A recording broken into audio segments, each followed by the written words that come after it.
अब ये NATO supply आप रोक देंगे तो क्या होगा क्या ग्राउंड रियलिटी के ऊपर? What do you think will happen? महर ग्राउंड रियलिटी, अगर आप ग्राउंड रियलिटी पे चलना है तो चुप करके गुलाम बन जाते हैं। अंग्रेजों से क्यों इतनी कोशिश की थी आजादी लेने के लिए?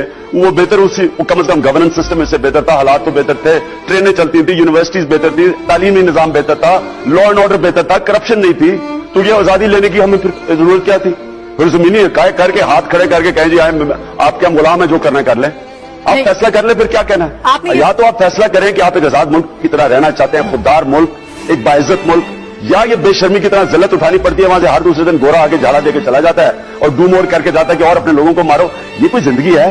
मैं आपको ये बता दूं कि अगर आप इस जिंदगी से मुतमईन है तो आप हो। मैं ये जमीनी इकाई कबूल नहीं करता। मैं वो पाकिस्तानी हूं जो पहली जनरेशन थी एक आजाद पाकिस्तान में पैदा हुआ था।